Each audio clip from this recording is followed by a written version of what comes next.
fucking.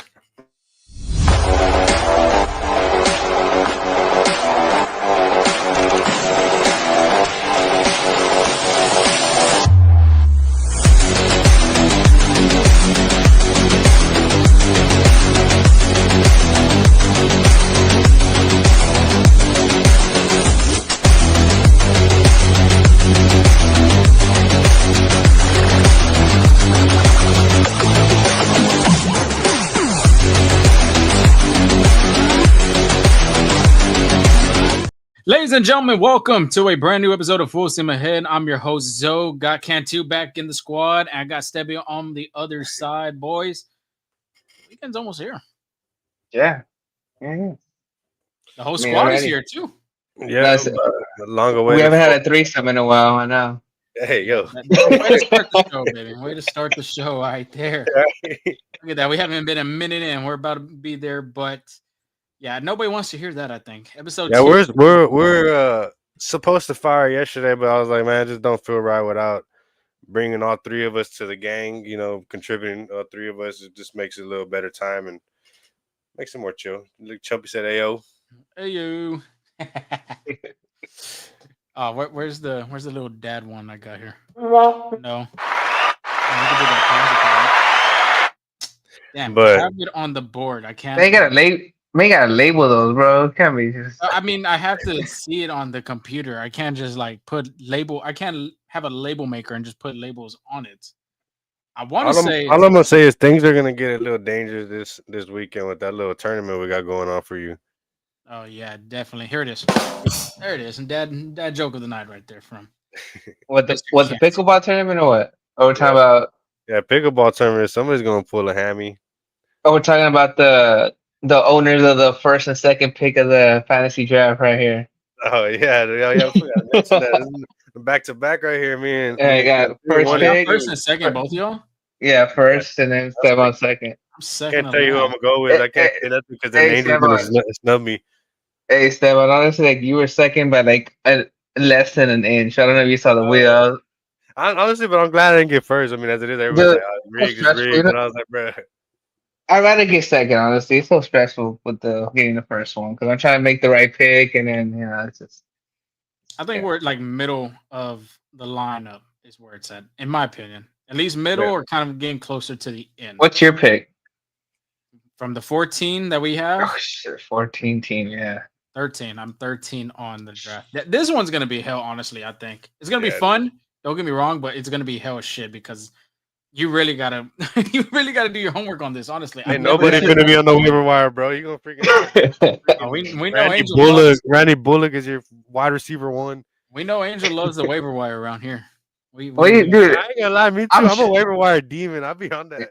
Man, y'all don't do your homework. What do you mean? You get better throughout the game. Yeah, but you do your homework first to see who you draft. Yeah, because then you have like some random third string that comes out of nowhere named Chumpy that just goes off and just becomes one of the fantasy leaders. But episode 281, look at that. Ain't that something? Houston area code 281-330-8004. Yeah. Sheesh, chill out. Who? Talking shut out the Astros. Not an episode that we wanted to do because you remember the last episode, Stepping, we talked about if you're Houston, you got to try at least win one of these games because Detroit is a tough team. Got good pitchers. They knew they were going to face their ace in Scooble. And if you're the Astros, you're hoping to win at least one of them games. If you would have won 2 out of that series, that is a plus. That is a win-win. Yeah. But Houston couldn't even get one win. They couldn't even score one run. It was very atrocious in this series for them. Yeah, and we're just talking about off air how important the series was. I'm sure I talked about it in the last podcast, especially for that first round bye. I think the Astros can benefit for that because you saw what happened last year with the Tigers too. They got eliminated in the first round, so the Astros gave themselves a little bit extra of a 6-game deficit that they had to come back from to get the number 1 seed. Look, it might be a little too early. Some Astros fan might get mad at me, but the Tigers are honestly starting to build a case of being Astros kryptonite. Like Astros just can't find a way to beat this team. Ooh. The pitching just finds a way to shut us out. Their hitters just out hit us. The AJ Hinch effect or what? It Possibly. honestly is. Yeah. Yeah. AJ Hinch knows this team. I mean, obviously, there's only been like two players from that 2017 World Series team offensively, but of course, AJ Hinch has had Joe Spada as his bench coach. He knows some of the players, like I said, the organization, so the coaches as well. So, yeah, that was a tough one for Houston because you lost that series at home and that was against the Orioles. And Steban and I had talked about it. And, teams like that you got to take advantage of. You got to win series because them are very important to you in the standings. And like you had mentioned, Angel, the standings when it comes to all American League teams, such as the Detroit Tigers, the Toronto Blue Jays. Then you look at the wild card. You got the Red Sox, you got the Yankees, you got the Mariners, and you got teams underneath, barely under that threshold with the Royals, the Guardians, even the Rangers. So very important. I'll just say the record real quick: 70 and 58. So Houston finally got on the 7-0 column for this season after the win tonight against the Baltimore Orioles. That was a great step for them in the right direction. Still first in the American League West, which is still shocking after that atrocious weekend and the 3-game series against the Tigers. 2-game lead in the AL West, not to mention last week the Astros were up, I think, a game and a half or just a game, and now they're 2 games in front of the Mariners, who the Seattle 2 has been playing terrible baseball as of late, but at the same time, they've been playing competitive teams such as the New York Mets, the Philadelphia Phillies. They got swept by the Phils, and they're about to have a 6-game homestand, if I'm not mistaken, coming up at T-Mobile Park. Yeah, they got the Athletics coming up for the Mariners, and Athletics been playing pretty good baseball as well too. As last time whenever they faced Houston, they kind of beat up on us a little bit. So hopefully they could reciprocate the same thing they did to us and kind of hold down the Mariners, and just hope this Astros offense and pitching can withhold these Orioles and try to at least come out with a victory, because these Astros are in dying need of a victory series against this team of the Orioles. Yeah, not to mention too, I could go through the standings real quick. Detroit 76 and 53, Toronto Blue Jays 74 and 54, Houston, like I said, barely got in the 70 column, 70 and 58, the Yankees 69 and 58, Boston's literally right on their tail, 69 and 59, and the Seattle Mariners are 68 and 60, which Seattle has won 3 out of 7, so 3-7 in their last 10 games. Texas too has been struggling 3-7 in their last 10 games. And the Angels are 5-5, 61-66 record. They're not surprising. They're still in the wild card hunt with a 60 God, can't even talk. I think this 6.5. year the Angels could possibly finally break their little postseason drought. Possibly. Angel still shakes his head He's no, just which saying no. I think they can overtake the Rangers. of course I can see that. Like I said, not Seattle, Texas 63 and 66. The Anaheim Angels 61 and 66. Yeah. Sorry to those Angels fans out there, but yeah, you're not going to the playoff. Lamelli, Lamelli.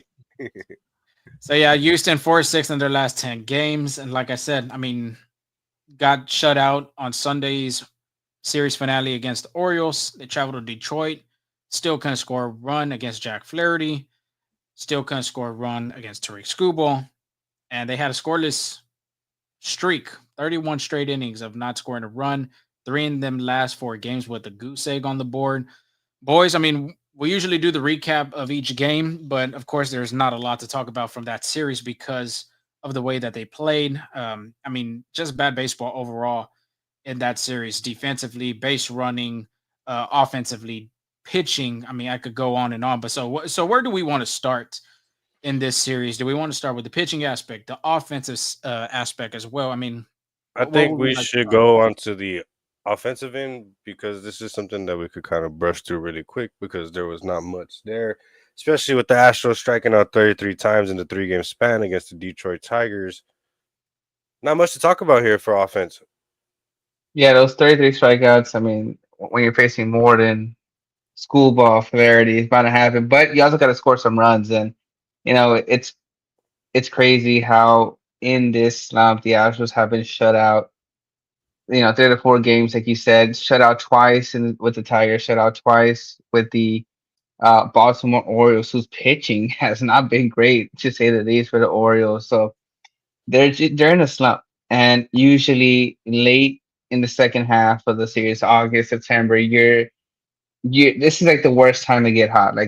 I'm sorry, I like to get cold. If you get cold, you don't want to start off in the beginning of the season and work your way back like the Astros usually do. But this is bad timing. However, silver lining is the Astros still in first place. Seattle, like you said, has struggled in their own right. Rangers as well. So they're still in a good place. I mean, the Astros have had a team meeting. When they start having teams start having team meetings, something's wrong and they're trying to fix. But at the end of the day, 2-game lead. I mean, that's not where you want to be, but maybe this Baltimore game could be a step up in the right direction. Yeah, I mean, y'all said it. Y'all sells really good. Game one, not to like, just say the scores real quick. In game one, 10-0. Game two, 1-0. And me and Steph, I told you it's going to be a pitcher's duel in that one with Scuball and Brown. That's must see TV. And game three, the Astros would lose 7, but they would put 2 runs on the board, courtesy of Mauricio Dubon's 2-run shot to the opposite field that barely left the park. Not to mention, it literally hit the top of the wall and bounced over the fence. But offensively, this team just wasn't getting anything done. They couldn't get nothing past. Runners in scoring position was still continuing to be a problem. I mean, that's a tip of the cap to those starting pitchers too over there in Detroit. Jack went 7 innings. Scuball went 7 innings. Charlie still went out there and performed. So that's credit to them. You can't really discredit their game. They're really good pitchers. Scuball, of course, like we mentioned, this guy's a Cy Young guy. But I will say with game one, I believe Christian Walker had a home run taken away from Winston Perez. And we can go with game two as well with the base running. And honestly, this is not being biased, I think he was really safe on that call. Of course, they went to New York. Everybody saw the replay. The call standing on the field. It was a bang type of play. And a lot of people would give the third base coach, Perez Chica, a lot of they didn't agree with that sin. But at the same time, too, when you are struggling to find a run, to score a run, you have to find a way to put pressure on the defense. Gleyber Torres made a really good play, threw a one hopper right to Ninger. And like I said, it was just a bang play. In my opinion, like I said, not being biased, I think Diaz was safe. It could have changed the direction and the momentum of this game for Houston. And maybe Houston could have won that game and at least win one instead of being swept. Yeah, you got to send Yanier at that situation. Like you said, they're struggling. Any run on the board will be helpful at that point in the game. But, when things are going bad, they easily go from bad to worse. And it's that's the case for the Astros. It's just like they had nothing going for them in those last few games. Yeah, whenever you're in a game where you're in dire need of offense, sometimes you just got to go for it. I mean, you're already getting your tail whooped. Might as well put something on the board. The Astros were outscored 18-2 this series. Yeah, that's not a pretty number if you're the Astros looking at that. I mean, we could go real quick. The last 7 games of each hitter, we can brush that real quick. I mean, Jose Altuve, my gosh, he's batting 111 in his last 7 games. Cam Smith right now is struggling mightily at the plate. In his last 7 games, he has a 0.0 56, which is not very pretty. Carlos Correa has actually been in the ball, almost hitting 300 in his last 7 games. So nothing against Mr. CC1. Christian Walker, I'm pulling up right now, 192. And I don't know if y'all saw that when I think it was game 3 or game 2, if I'm not mistaken. Christian Walker hits a line shot to right field. That ball just stayed up, just stayed. And obviously the right fielder made the play. And he was pretty camera paneled at Walker at first, and Walker's kind of like throwing his hands up, like, what do we do? What do I do at this moment? Because first game I get a home run robbed by Perez, and then literally in the last game of the finale against the Tigers, I'm hitting the ball at somebody, and we had talked about him. I mean, he hits the ball really hard. He hits it at someone. It's just he's been hitting into some bad luck as of late. Yainer Diaz in his last 7 games as well, batting 250, not bad. Of course, had a home run today in the Orioles game. Jesus Sanchez, I think this is a shocking one for me because I think I could speak for all of us. I think this was a guy that Houston was really heavily looking at as a big bat to step up after the deadline. And ever since that Red Sox series and the Miami series, he's gone cold. He was on a drought as well. I think he was like 0 for 18, 0 for 19, if I'm not mistaken, but 238 in his last 7 games. And His last hit was August 9th, yeah, prior prior to today. and luckily for him, I wouldn't even say luckily, but for him, this game 5 for 5, that's a well needed for him in that Orioles series. And then of course Houston's just been plugging a bunch of other players: Taylor Trammell, Mauricio Dubon, Jacob Melton. So this offense has mightily been stressing, trying to find a way to manufacture runs one way by the other. I think there could have been some times maybe the Astros could have looked into drag bunting in some situations, maybe a hit and run, go back to the old fashioned things of baseball and putting a bunt down like a sack. And let me end on this for me, at least for the offensive part. Game two, best there was their best chance of winning. And of course, you have the extra inning game. You go to extras, you get that runner at second base. The Astros, meaning Christian Walker, Yiner Diaz, hit 2 balls to the left side, and they couldn't get out to it and move over. And you go to the other side after the next inning, Detroit comes up and they do good baseball. They hit it to the right side, hit a fly out to Sanchez in right field, got a runner on third base with 1 out. Of course, Javier Baez is not, in my opinion, not the guy that you want to have at the plate because he'd be swinging and chasing at everything. But that too, that we could talk about pitching on that part, but just in that aspect of the game, of course, bunt, move the guy over, bring him in. Angel, we've heard that through high school, college as well. But yeah, that's my take on the offense. Just wasn't there. Yeah, the offense has been MIA, but if we look at the last few games for the Astros going back to the Boston series, the Astros won 7-6, lost 14-1, won 4-1, then Baltimore lost 7-0, won 5-4, then lost 12-0, and then like we said, the three with Detroit. A big thing is the pitching. The pitching hasn't been allowing a lot of runs. The 12, even 7 when they did one, they actually like stuck in a few more runs there. But it starts with at the top, and it starts with Framber Valdez. Framber Valdez was the opening day starter. He was the ace of this team, and he needs to be able to carry this team when they need to be. And he's done that in the first half of the season. But it's like it's like here you go again. If you're the Astros, right, where starts off phenomenal in the first half, and then second half it's like the Space Jam monsters took it, like took a little way of his talent right there, because I don't know what happened against with Detroit. It was just an awful game right there. And then the guys came back from injury. I know Christian Javier came back, doing pretty good, but Spencer Rigetti, guys like Lance McCullers need to be able to play a little bit better than that. Yeah, Framber he allowed four straight to reach the four straight reach on base to start off the ball game, and I believe they scored 5 on him before they were able to get an out in the first inning, which Framber did not help himself because, like I said last time, just giving up on plays, giving up on himself, and just bringing the team down, which is just demoralizing energy that the team does not need, and Framber himself does not need to be doing that to himself either. So I mean, who knows? Maybe they need to let him possibly skip a start. I mean, you wouldn't need it. You would want Framber to perform, but I don't know. Something's maybe going on that beyond the TV screen or beyond the clubhouse. Yeah, right. I mean, Framber Valdez, his month of August has been atrocious. 23 and a third innings pitch, 31 hits, 19 earned runs, um, 7.33 ERA in the month of August, 0-3 record. And I mean, this guy had a ERA of 2.62 going into his first start in August, and now it is at a 3.32. So Yeah, it's not what you want from Framber. Astros might need to go ahead and take a look at developing Chas McCormick, who's about 17 innings away from being a two-way player, I believe, to qualify for a two-way player. But that's just for giggles, y'all, just to brighten up a little bit the highlight of the way the Astros have been struggling. But what do you got to say about that, Cantu, on Framber's outcomes as of recent? Yeah, it's just not what a true ace should be, and I get it. You know, pitchers struggle throughout the season; it's gonna happen. But the fact that makes it different is, I would say, and we've been hanking on this for a very long time. Since we've been doing this podcast, it's just emotions. Like the way he expressed himself on the teams.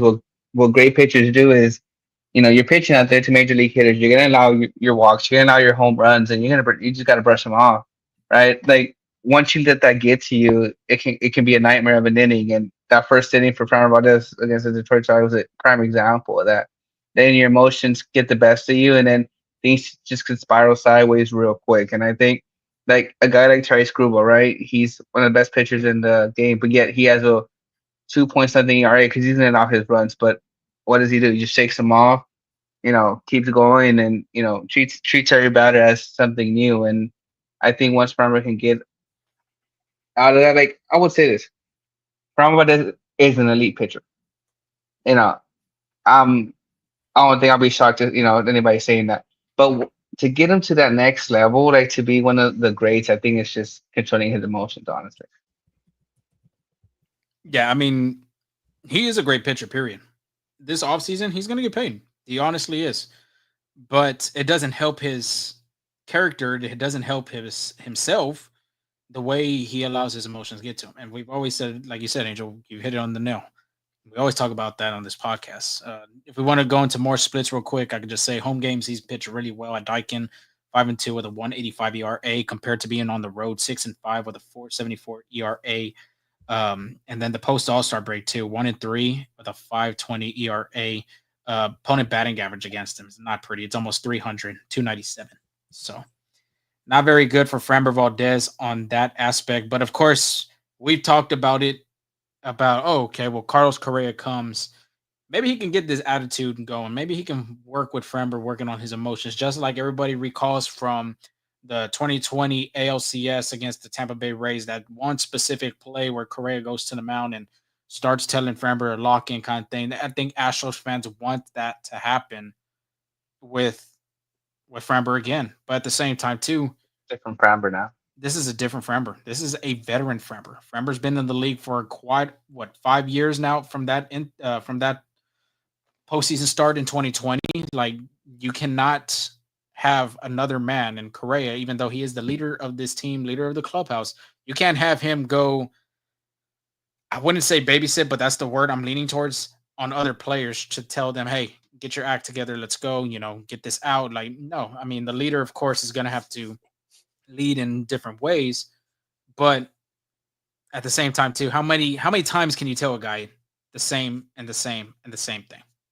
Honestly, what's looking at is possibly going to happen is probably going to be a very ugly breakup in the offseason with the Astros and Framber and this whole organization, because the way that he's kind of controlling himself this season is just spiraling down and down, and just more and more drama he's bringing onto himself. And honestly, he's just building a case for the Astros just look away and really not try to offer him something really potentially that's going to compete with other people's offers. Yeah, and like he wants to stay in Houston, like that's what we gathered by talking to him and just you know asking him questions stuff like that. So he wants to stay in Houston. He's adamant about that. He's been very vocal about that. But it's like, does Houston want to deal with that? Right? Does Houston still want him? And I'm sure they do. I'm sure they do. Right? I'm sure all 30 teams in the major leagues will want Framber Valdez because he's just that great. He's just that good. But well, it's going to be out to money. It's like, are they going to want to pay him what he wants? And the Astros may like, well, you're worth this much because there's games where you kind of lose yourself, where you're kind of not there. Are they wanting to take that risk, especially with the emergence of Hunter Brown? Because Hunter Brown next year, opening day starter, even if Framber Valdez is on the team. Brown, yeah, it's going to be Hunter Brown. This is what Gracie paid. So, but it's just, I think he's costing himself a lot of money. I know Framber Valdez knows his worth. Lefty hasn't really been hit by the injury bug, and throughout his career, workhorse. So he knows his value, but by having starts like this, he's just costing himself, I would millions of dollars, honestly. Yeah, with Framber being like this, he's just building a case of being a cancer on the team that you really don't want around your starting rotation, around your guys. Like, I don't get me wrong, I love the guy as a baseball player, but the way he's just been transitioning and changing himself, like he wasn't like this mentally last season or years prior. I mean, he'd have his little random breaks, but now he's just letting it go whenever, However, he's just stopping caring more and just showing the little downside of himself if he's having a bad day or somebody's not doing what they're supposed to do. And that's a cancer that you don't want around your team. Because think about it. Hunter Brown doesn't go around pouting, putting his head down, throwing his glove around. You don't want Eric Gator to be doing that. You damn well don't want anybody else in the rotation to start doing that too. That's you got to lead by example. If you're gonna act a pain in the ass, well, guess what? Just like with the podcast, if Angel don't want to go today, then guess what? Me and Zoe might not want to go today, or just little random things. Like hey, Astros did poo. I don't feel like talking about it. This and that. It's just little things like that. It's just Yeah, and I I feel would too, real go ahead. quick. I feel like too that ever since what he had gave that little comment about the positioning of the players yeah, were in the outfield with Cam Smith, I feel like the camera is now on him to see what he's gonna say in his next post game interview in yeah. each They already start. have speculation that he might say something out of pocket. Exactly. So now like it's like, okay, what is he gonna say today? What's gonna be Framber's comment about today's game? What about his star? I mean, Or how can I we feel like trigger a that's question been for him? bigger now ever since that comment regarding where the outfielders were playing. Yeah, Yeah, that's and what I'm saying. what I would say is that, and those are things that need to be fixed in house, right? Not in front of the camera. Like I think prime example was was Lance McCullers a few years ago when I think Yuli missed the ball. He was frustrated, kind of threw his glove. What did Jose Altuve do? Get on him. So I think that's just what needs to happen now. And like you were saying, like Lorenzo, it's like how long will a guy like Carlos do that when if you're talking to a guy when one thing goes through one ear and it goes out the other, right? It gets tiring at a point. But at the end of the day, they did have a players meeting, and we'll get into that right now, right? So they are communicating, they are talking because they don't like the way they played. I'm sure Farmer doesn't like the way he's played either. So, you know, just if you're an Astros fans, you're hopeful that this first game against Baltimore is the ability for them to turn the page and just kind of look at the bright side. You're still in first place. You just got another game up on there, and you know just they're still in a good spot. All right, real quick, give me a sec. Just real quick, I wanted to add to that Correa thing because Correa himself has to worry about himself. Like he doesn't need to look into Framber what he's doing. He doesn't need to look at this guy. He's gonna tell you like, It's not his job. yeah, it's not his job because he has to worry about his own job. Yeah, And with him coming back from Minnesota to Houston, honestly, it's just been a plus. And of course, the leadership is just the cherry on top of having Carlos Correa on your team again. So for Correa, I mean, he doesn't he can say so much, but at the end of the day, him as a player, he has to worry about himself and with runners in scoring position, playing a new position at third base, not to mention. So I mean, he can keep on with Framber Valdez. I just wanted to end that part right there. And then this is from Brian Tiger's article, and they did ask Carlos Correa about Framber Valdez about that start, and he says this is about from Carlos Correa. He said he's a great pitcher. He's going to adjust. You saw a little adjustment he made later in the game with his slider and throwing something moving into hitters, so they weren't diving as much. He knows what he needs to do to be the Framber that we know. So I'm sure they've talked. I'm sure they have, like that last quote, he knows what he needs to do, right? So that kind of tells me that I'm sure they've been vocal, they've been, talking to each other, and he just has to do his part. And I will say too that start. I mean, his sinker was not in a good spot. So, and we've said it once. One of these pitches is not going, it's going to be a long day because that's what he relies on is his sinker and his curveball. Them are the bread and butter of his arsenal. If one of them pitches is not going, Framber Valdez is going to struggle in a start, and he can prove me wrong. And that I would want him to do that. I want him to prove all the critics and the media and all that wrong. But in my observation, if one of them pitches isn't going, Framber Valdez's start it's going to be a shaky start. But just to put on a positive and the rotation, Screwball, Hunter Brown, we said it, must see TV. Hunter Brown went out there and dominated against the Detroit Tigers, going one on one, mano a mano with Therese Screwball on the other side. And it was just really good for him. Of course, the Detroit native. 6 innings, 5 hits, no earned runs, 3 walks, 6 strikeouts, and of course, and that could be an example too. I mean, Hunter Brown pitching his, I'm gonna say it, his ass off, and the Astros losing 1-0. And that, I'm pretty sure that it has a tough pill to swallow as a starting pitcher. But of course, he brushed it off. He would have loved to have that win because on the other side, who was it?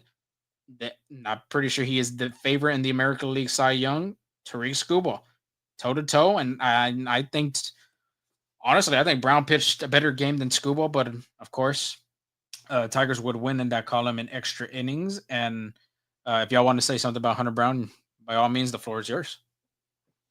Yeah, like I said, even if Primer's on the team next year, he's going to be the ace of the club. He's just been that great, that good. Now, do I think this start ruins his chances to becoming a second? I don't think so. I think, like you said, I think he played well. Unfortunately, he did get the no decision, right? But that's not on him. That's also on the offense. That's why, wins and losses are kind of crazy when you take them into account because not all wins and all losses are on them, right? He can pitch a one inning gem and then the bullpen completely blows it and ends up losing, right? So, you know, wins, losses, you can take it how it is, but I think he pitched really well. I think he's in the running for the Cy Young, Hunter Brown is. It seems to be a thing that's very common this season as well for the Astros. And every time Hunter's on the bump, they just failure to bring in runs. They could get runners on base at times when he plays, but they just for some reason can't score whenever Hunter's in there. And Hunter always gives the team the opportunity to win. Hunter Brown's definitely our ace of the future. So as I could say is the boys gonna owe him some support sooner or later. It's gonna have to show. Yeah, and with Hunter Brown, that was literally, besides the Mauricio Dubon 2-run homer, I think Hunter Brown's start was literally the positive thing of that series against the Tigers. Real quick, we could go with the bullpen. I mean, struggling mightily. They're trying to find ways to stay afloat because without your lead man, I would say in Josh Hader being the back end and closing out games. I mean, everybody now having to step up, try to find a way. And like Steban said, or one of y'all had said, that pitch the game, and then you hand the ball to the bullpen, hoping they can stay and continue the success. And I mean, they didn't in game 2, but I mean, game 1, game 3, you brought in Taylor Scott up, and he gave up runs, as well as Caleb Board. You can walk bases loaded. I think that is a heartbreaker for a pitcher and just for a team just to lose a game like that, because I understand a walk-off hit is a walk-off hit, but a walk-off walk, that is tremendously tough to swallow because you're battling with that guy and you lose it at the end, and to walk in a guy, man, I couldn't even fathom Yeah, it. you at that point you have to throw a competitive pitch up, but he threw a breaking ball too at It was a that. breaking ball. Yeah.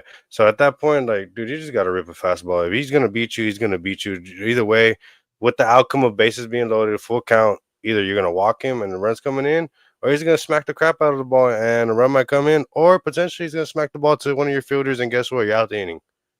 Yep. There's two wise sayings in baseball about walks. You can't defend them, and walks lead to runs. Yep, Yep. I think we need to put that on a t-shirt, Angel, because I think we preach that a lot. Walks equals runs, and it's true. Walks hurt for a pitcher, and you can tell every pitcher in high school, college, the minors, the pros. I mean, walks hurt. Walks hurt the team, and that's what it did there. Like I said, Taylor Scott, and it was game 1, gave up 5 runs. Of course, like we talked about, Eric Getty just didn't have his stuff that day.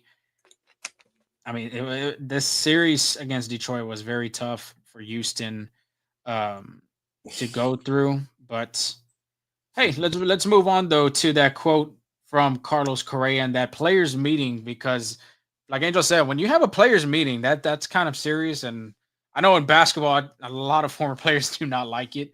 Baseball wise, I don't know how former players, Hall of Famers think about that. But when you have them type of meetings, it's like, man, hey, we got to get our shit together, and that's what Carlos Correa did for the Astros. So, Debbie, if you want to elaborate a little bit more on that. Did you want to say the quote, Steban, or? It's Yeah. on you. I'll Okay. go. I mean, I can do it. We I said that you had it, so I was like, Yeah, I got it. So, in quote, Carlos said, "We're in a great spot besides terrible play in the last week." Correa said, "We've got to acknowledge that, and we've got to recognize the things we are not doing very well right now in order for us to move forward, be better, and be the team we know we can be. We want to look at the bigger picture, but also we want to have a fix for what's been happening the last week. We got a good opportunity to do that in a 4 game set in Baltimore. That's where my head is at right now. I want to flush this series away. I want to start fresh tomorrow and go out there with a positive mind and go out there to win." yeah. I mean, he said it best, right? And then he also said this. He's like, about the Tigers, he said, "We got to outplayed it. Simple as that. They play better baseball. They played a really good brand of baseball, and we didn't. When we're facing one of the best teams in the league and we don't show up, that's going to happen." So kind of, piggybacking on what Seven said is like they didn't show up this series, and and that's probably what we've been preaching since the beginning, kind of like flush the series away and start, with the Baltimore Orioles. And I mean, off to a good start, I would say. And he was even the one that gave the Astros a 4-0 lead at one point of the game. But having Carlos Correa, this is why I think Jim Crane wanted to bring him in the first place, just to that vocal leader. And I'm not saying the Astros didn't have leaders before him. Jose Altuve was one of them, but the fire and the way of words, I would say, that Carlos Correa kind of brings to the clubhouse is like it seems like he knows the right things to say at the right time, and it's just guys follow him. I think if you ever look in like those medieval television shows, he's just the one that kind of like reminds me of like Leonidas from 300. Just whatever he says gets you know the rest of the clan fired up, ready to go, and just ready to go into battle for a leader like that. So I think this is why Jim Crane was okay bringing him back. I know there's mixed feelings with Carlos Correa coming back, but at the end of the day, this is the part that you really don't see. Like, yes, you see the stats line, you see the batting average, but what happens in the clubhouse? What makes this player great? And I think this is what it is for Carlos Correa, that vocal leader that they needed. Yeah, Correa is just a straight up alpha male, and he's your perfect baseball player on the field and off the field because there's always two aspects of being a great baseball player.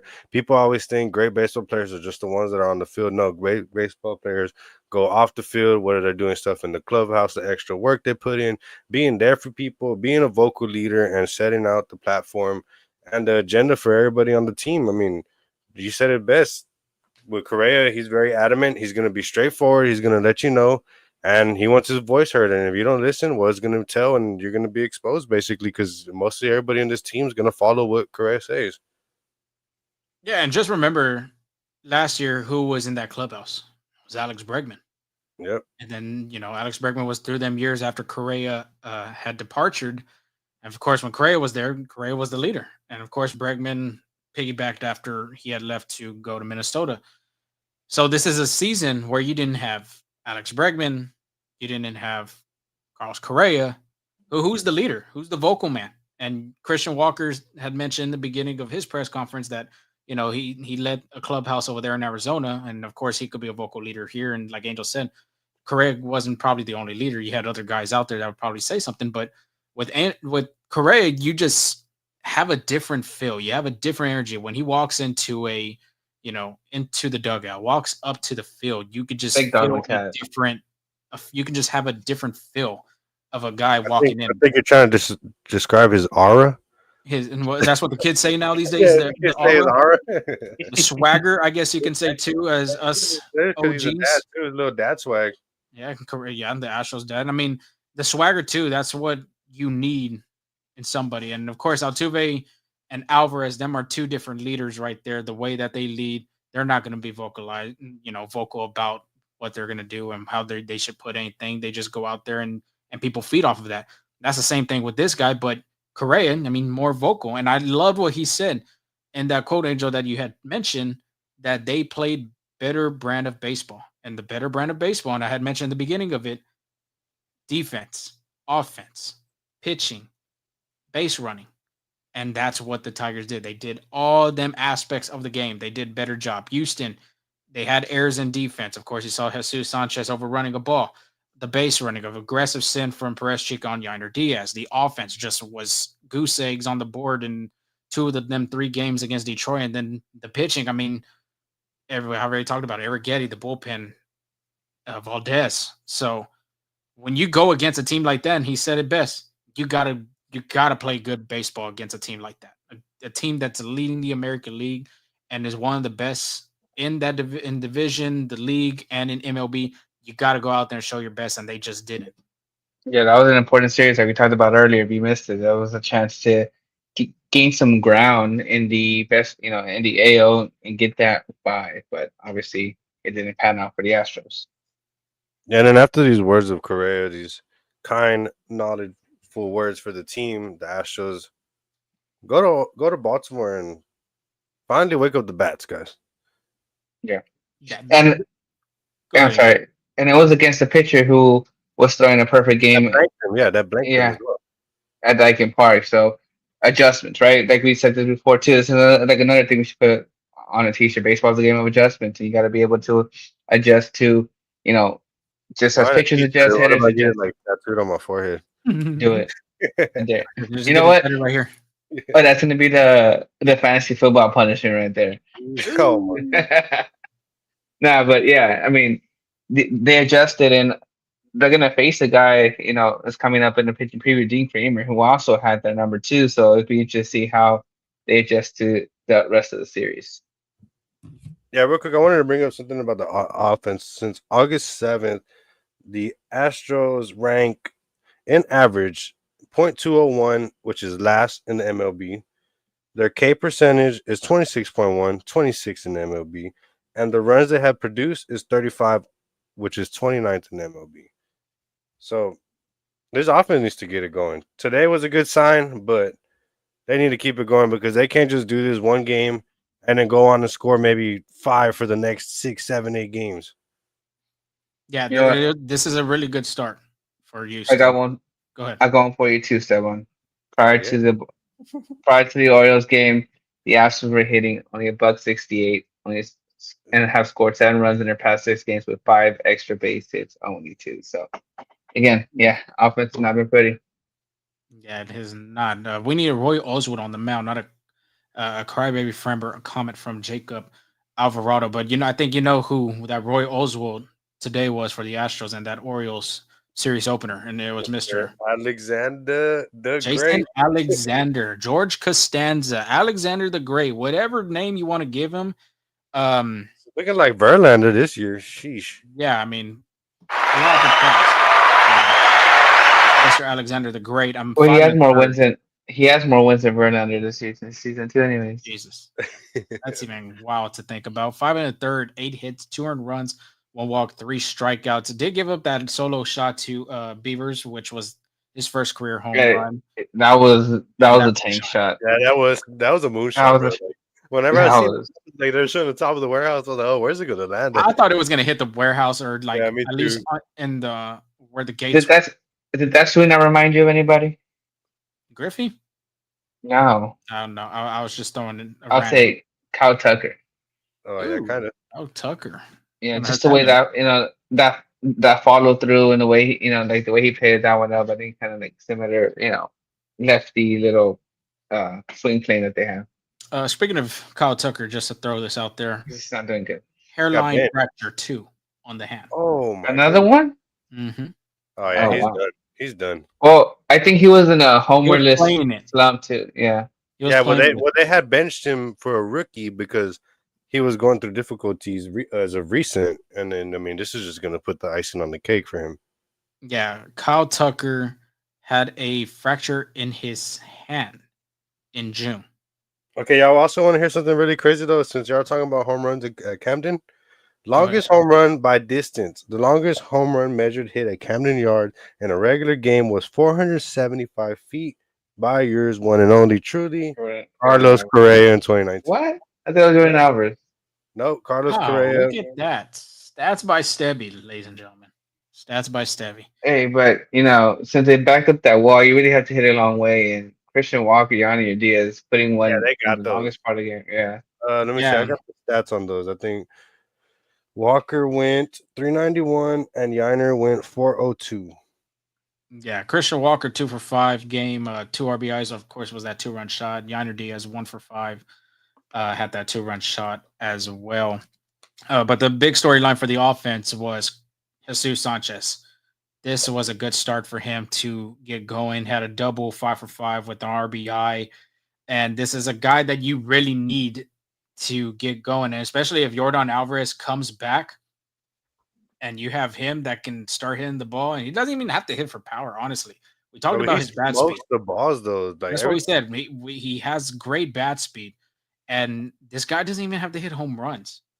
He's a solid contact hitter, and of course he barrels one up. My God, that thing is gonna go a good distance. So this is a good one. Like I said, good start for him getting out of that slump. he averages OPS now at 87. 710. Not to Yeah, mention, Second 5 for 5 game too. I think he's already doubled Jose Altuve anyway. yeah. so yeah, that's insane that Jose doesn't have a 5 hit game, but Jesus Sanchez has 2 Has already in two his of them career. already.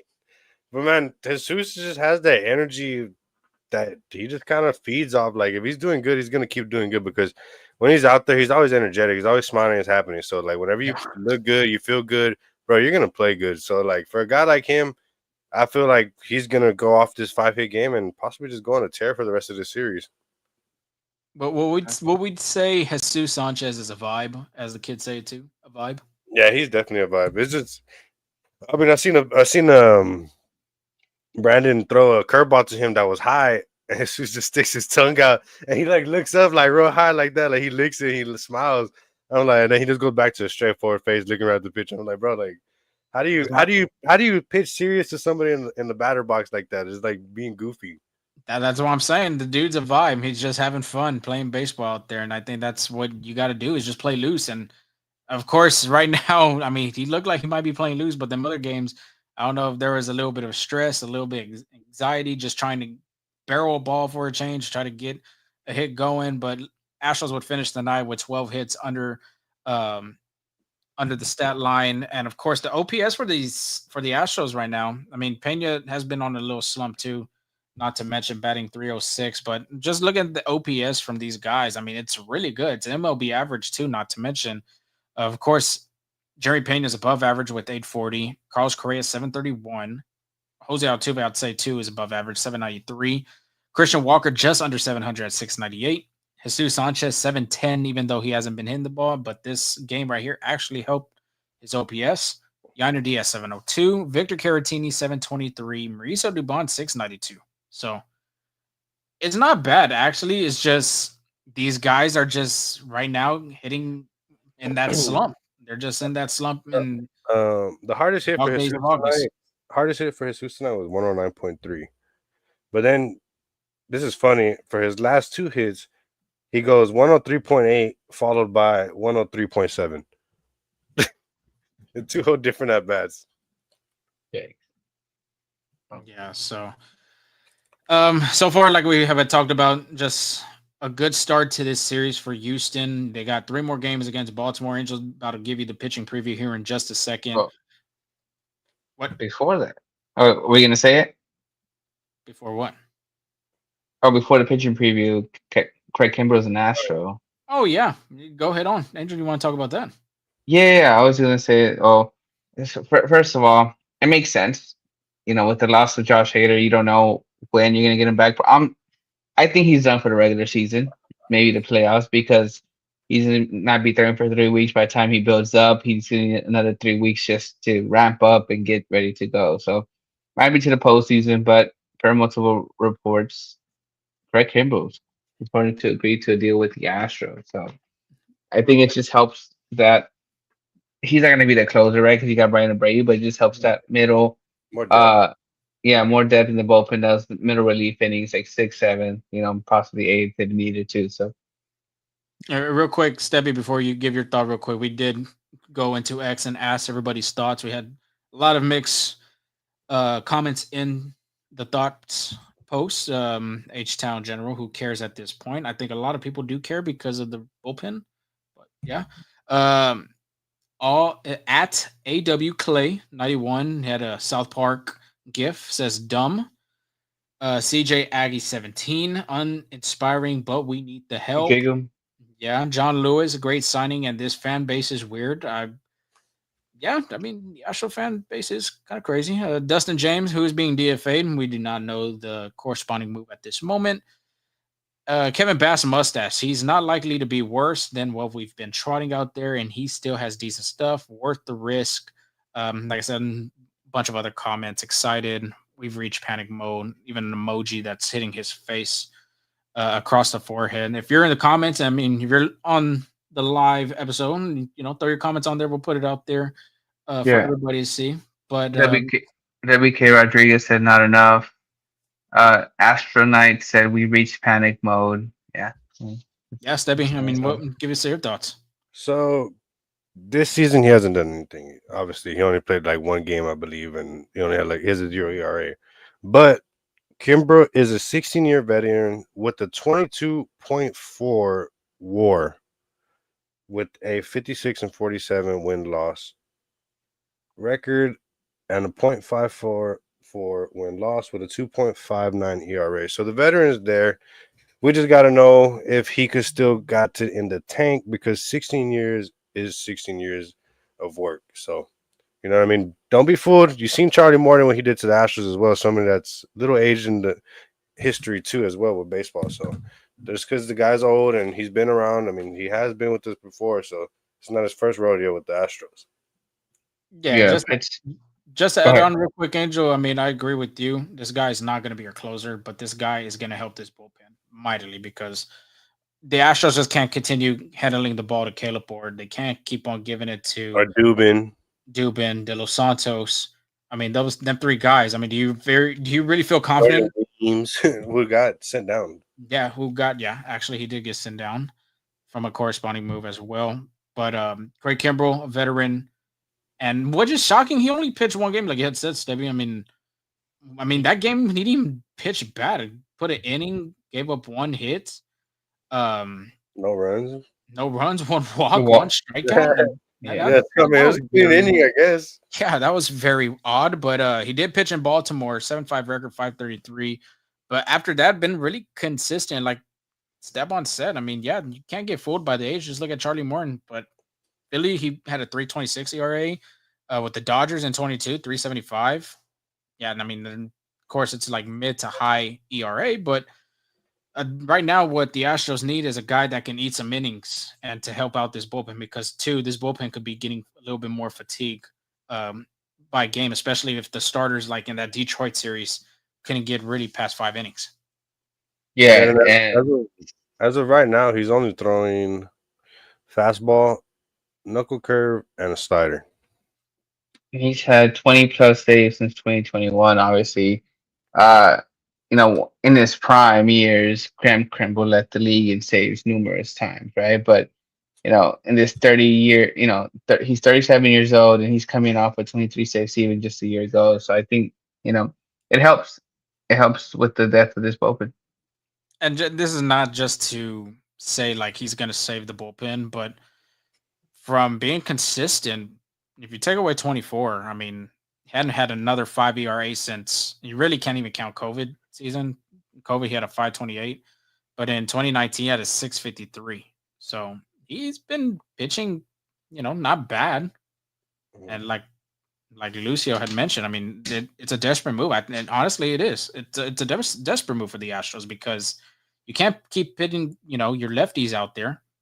And like we had mentioned, the other three right-handed relievers. I mean, Brian Abreu is your closer, so you need another guy that could come in and maybe in a setup role or a guy in the seventh. I think that's where Craig Kimbrell's where he's going to be put in whenever he joins the team.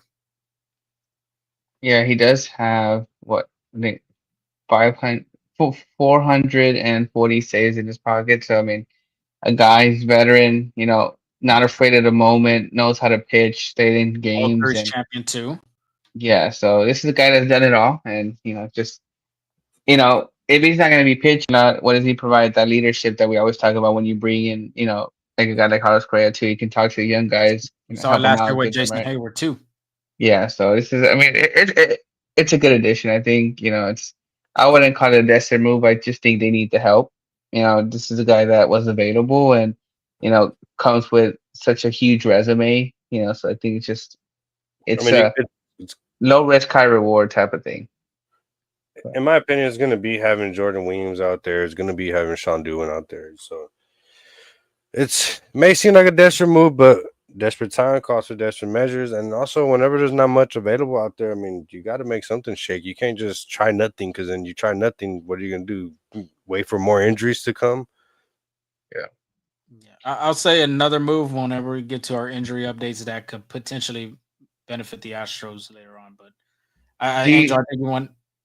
this is a topic, but since Billy Wagner's in the Hall of Fame, do you consider Kimbrough a Hall of Fame? I've talked to this with one of the guys, Angel, like one of our guys we've talked to, and I think Billy's case has made it a little bit more broader and bigger for upcoming closers coming out. You got Yeah, guys like a Aroldis Chapman, Kenley Jansen. K Rod could even be a guy that could be looked at a little bit more now after Billy's, coming in. But yeah. Just comparing some little quick numbers right here. Billy, 2.31 career ERA. Kimbrough 2.59. Uh, Billy Wagner 422 saves. Kimbrough 440 saves. yeah, Uh, so he hasn't pitched 900 innings like Billy has yet. So, but I mean, similar numbers, honestly. I mean, he has a strong case just because like his dominance in his prime. But besides the fact of recent, that might See, knock him a little bit, especially because like you said about Billy, that made the Hall of Fame a little bit more picky on what they want to do with relief pitchers versus starting pitchers. It's a little different of their case. yeah, but the difference with Kimbrough is Billy Wagner was only a 7-time All Star, yet Kimbrough was a Rookie of the Year, 9-time All Star, World Series champion too. You gotta, they didn't take those accolades into account as well. So strong case, I would say, honestly. And then they said his save percentage is amongst the highest in MLB history, tied with Mariano Rivera. yeah, you see, so like them numbers, it just depends on the writers, honestly, and that, and I think he has a strong case. Speaking of Billy Wagner, I have the pop it right here. If anybody went out there on Saturday, Hell how yeah. it looks. So it's pretty cool seeing him in them pinstripes in an Astros uniform. Of course, has the back Hall of Fame on it. That's pretty sick, honestly. But yeah, I think Billy has kind of opened the door because honestly, and this is my opinion, relievers honestly matter. Like you can't win a game without a closer. You just can't. And I don't know if it's just more of the writers being some of the old heads regarding, thinking of guys like Dennis Eckersley, Goose Gossage, Lee Smith, those type of guys, Raleigh Fingers, that would go and get 2 inning plus saves or 3 inning plus saves. And now it's just a different era of baseball. You don't see that really that much. I mean, Mariano did it a couple times. Trevor Hoffman probably did it a couple times. Billy as well.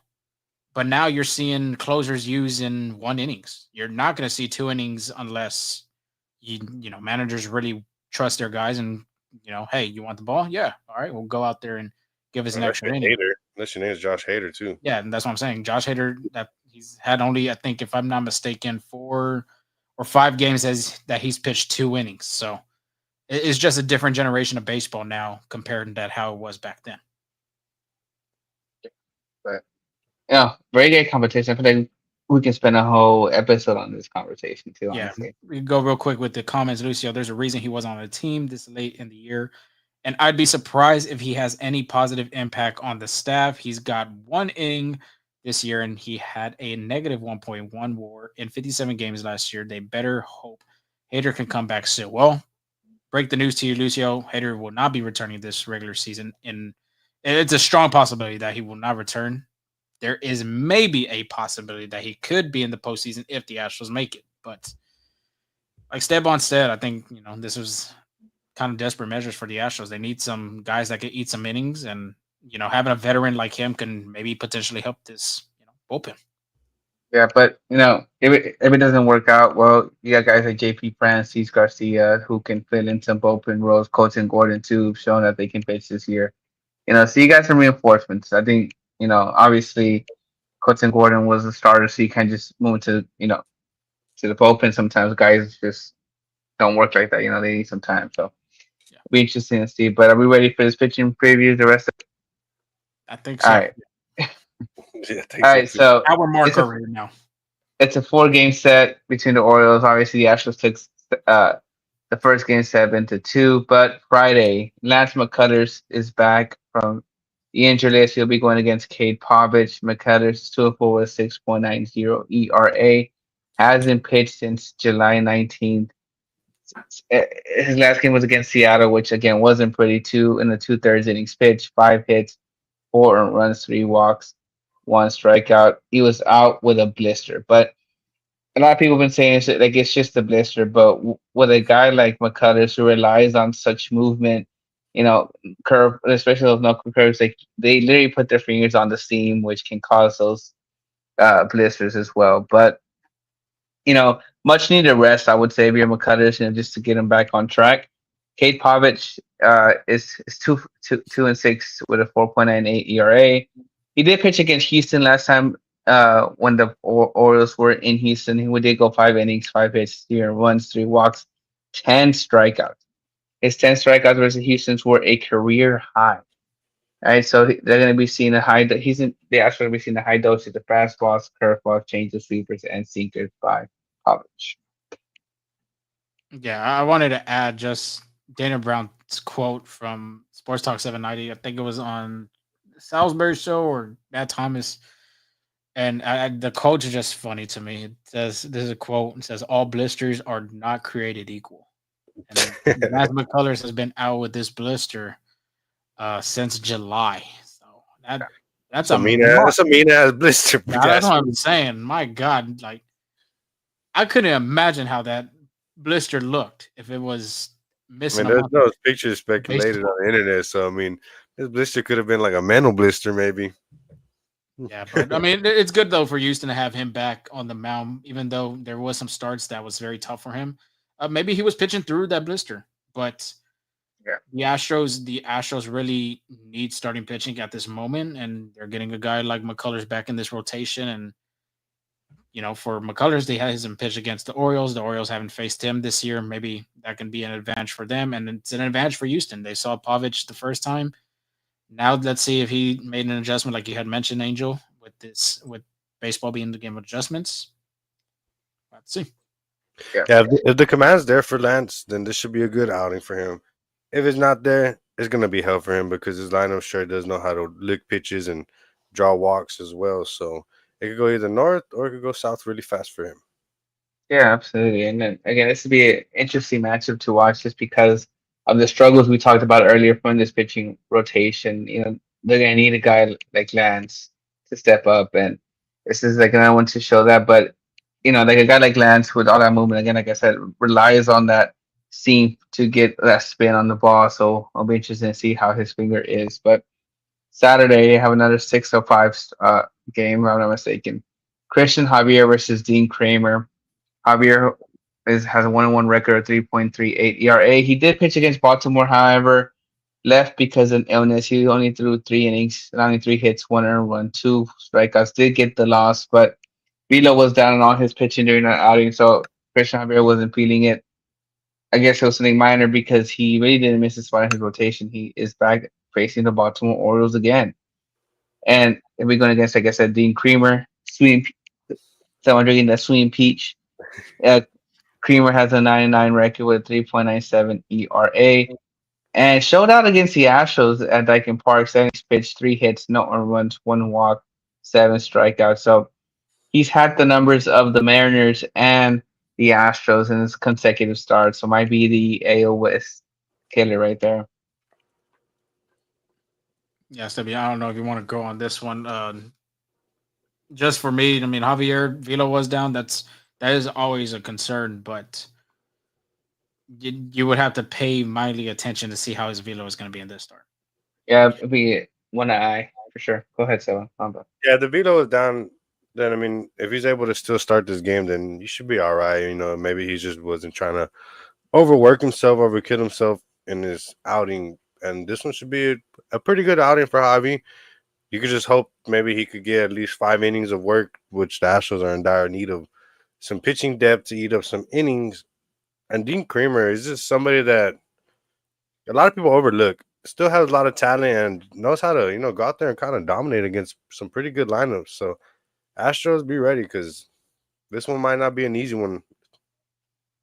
Yeah, and winning that first game for Houston was mighty important because you don't know what you're gonna get with Lance McCullers and their Spencer Getty, who's gonna pitch on Sunday, 12:35 start time versus Trevor Rogers, has been struggling. And I'll give it to Baltimore. They haven't had the best offense, but Trevor Rogers has been the bright That spot guy's from that rotation. It's not going to be an easy ball game there.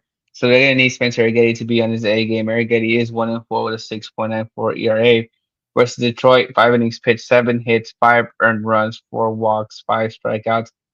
Velocity has been a tick down compared to last year.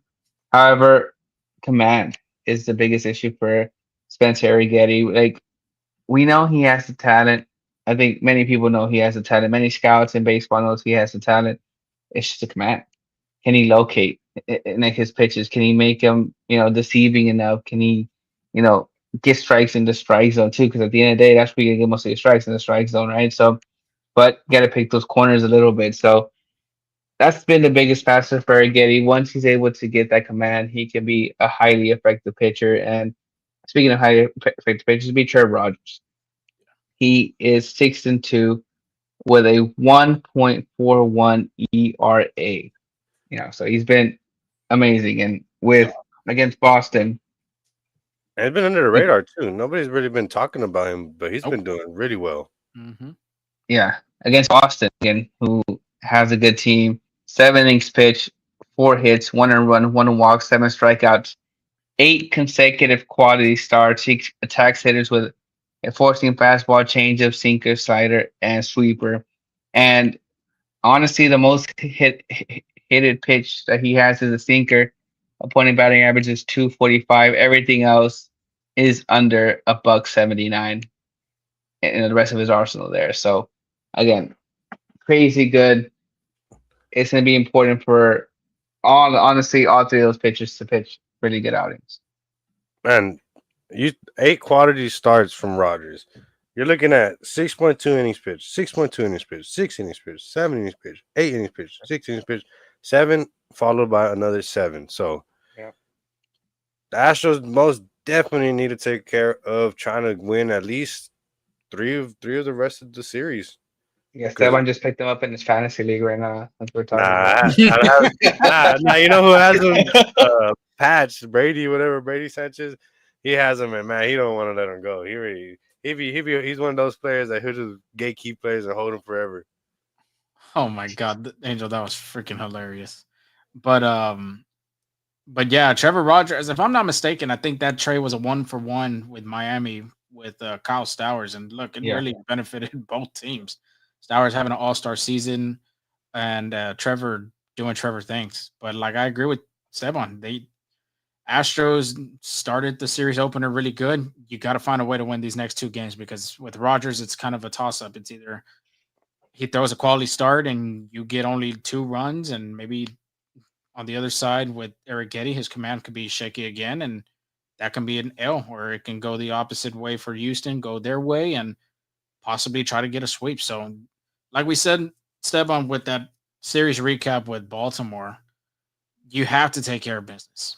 This series right here, this is where it starts. You got to take care of business against a team like this because after you face Baltimore, you come back home for a 10-game homestand, starting off with the Denver Colorado Rockies, then the Angels, and I believe the Yankees to end it. So start off with Baltimore, happy flight, as they like to call it, get that series win. Then you got the Colorado Rockies, which honestly, in my opinion, nothing against the Rocks. They should take care of business if they could get a sweep. Good. They've been playing better baseball. They, They they have. came they Yeah. came back and smacked the Dodgers the other day, I believe. Yeah, they've they been won on a playing- walk off. So yeah, you got to take care of business. This is the series that you want to do it. If you could get a 4-game sweep, that's even better, honestly.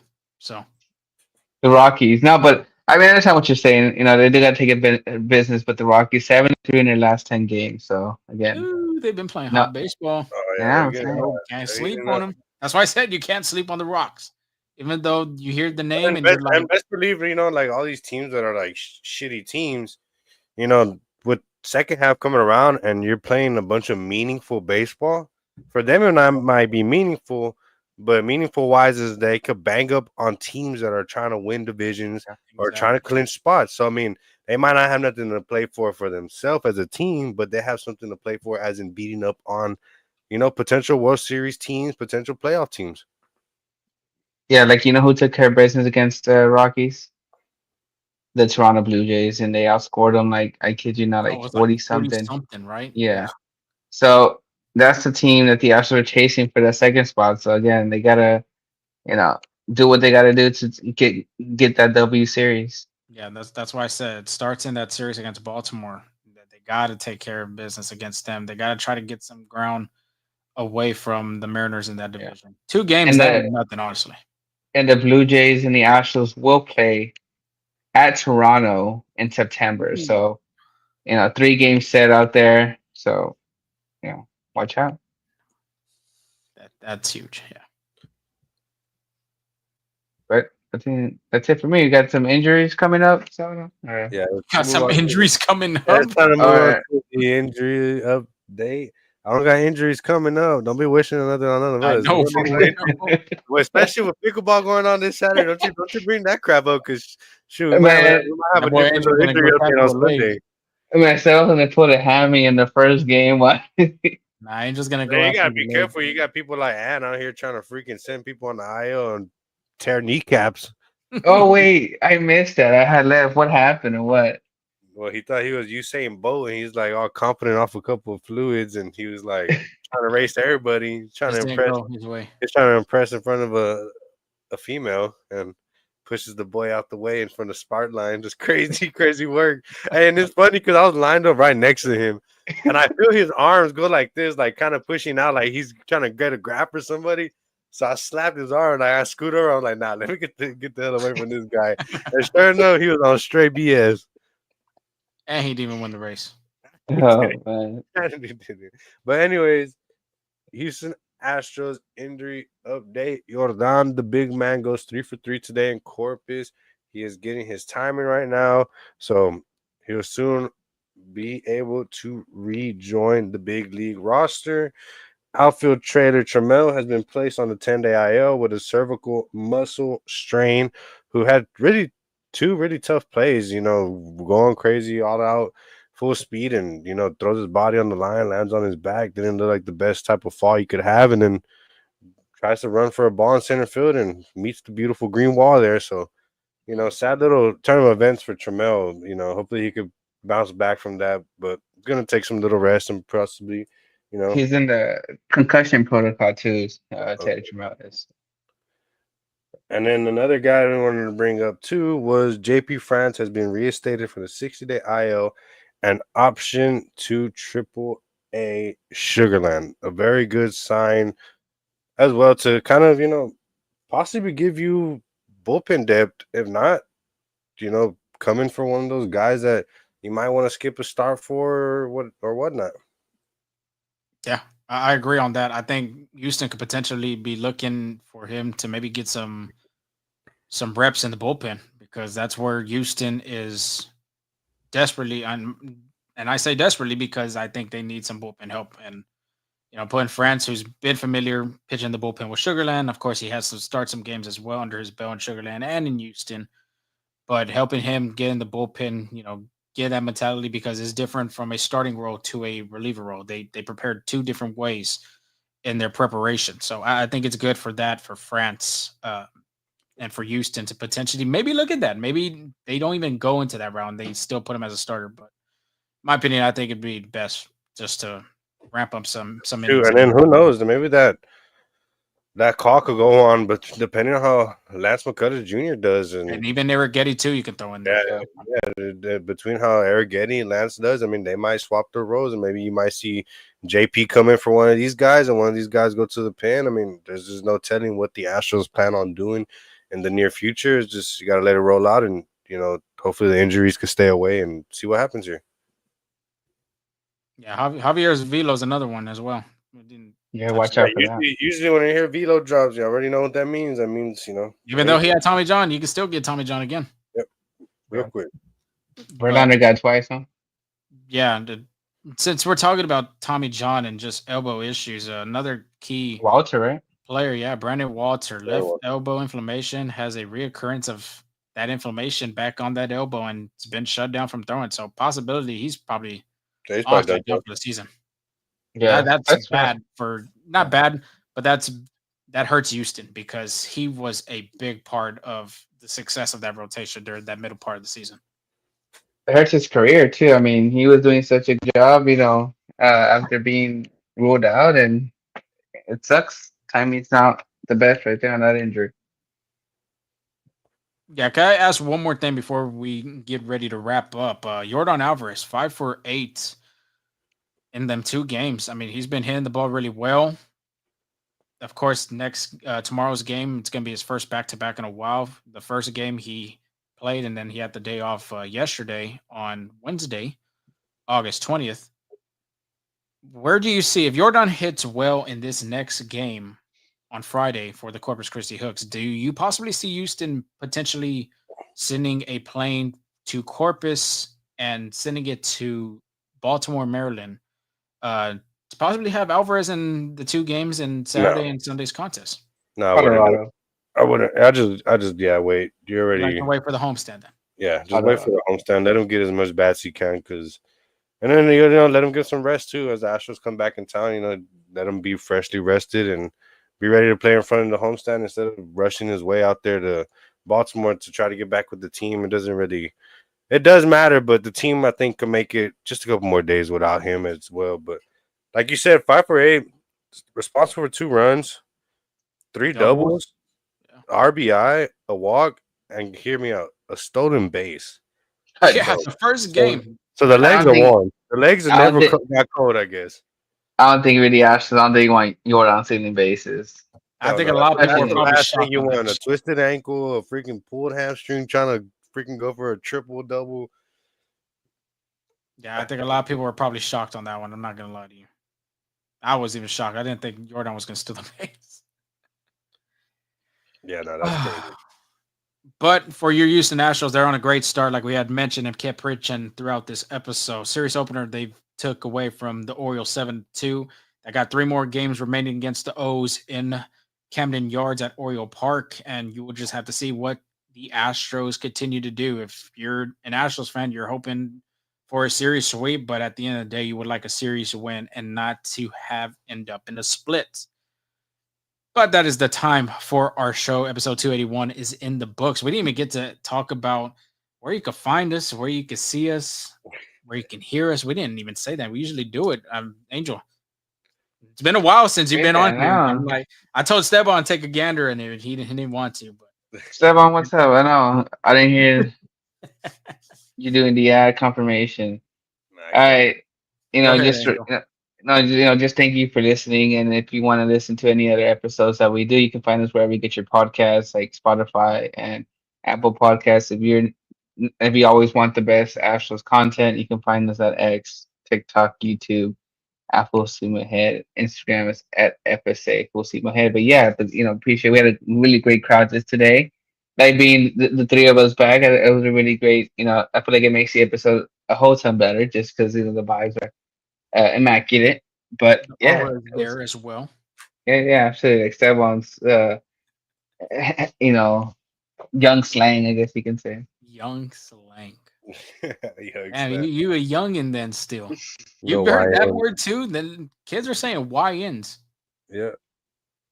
So, Stebby, any final thoughts since Angel already got his?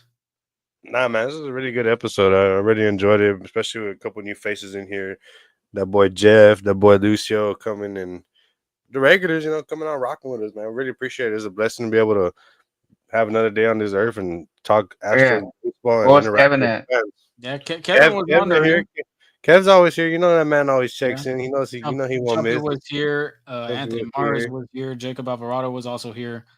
So yeah, a couple of regulars. So what do we call them? If Kevin's still up, the late night Gooners. Night Gooners, as we have a new name. There it is. We have to rebrand to Goon Seam Ahead.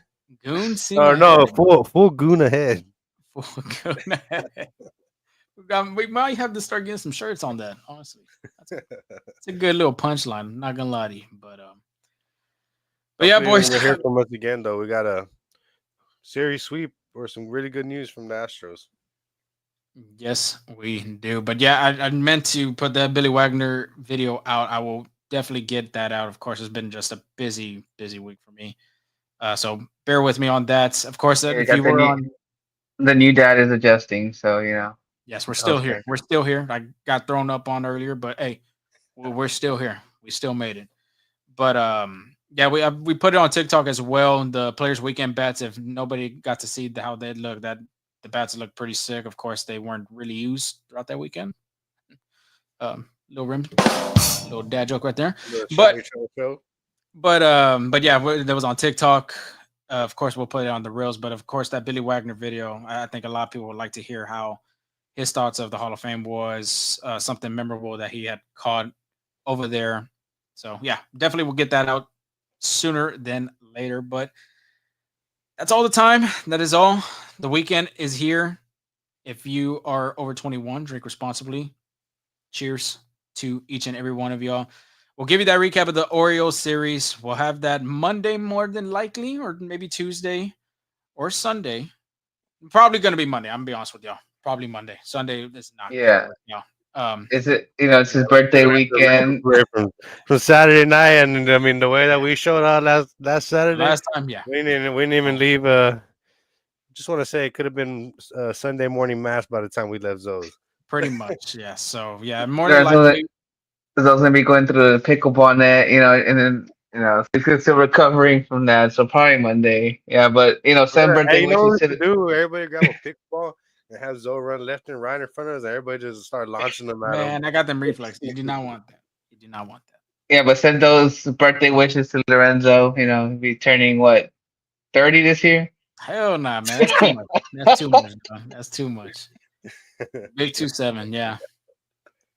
Big 2-7. So, but yeah, everybody have a safe and blessed weekend. Like I had mentioned, we'll give you that recap of the Orioles series. TBD Monday or Tuesday for that preview against the Colorado Rockies. More than likely, potentially, Jordan Alvarez will be returning to Daikin Park. But till then, y'all stay safe. Have a blessed weekend. Like I said, we'll talk to y'all soon.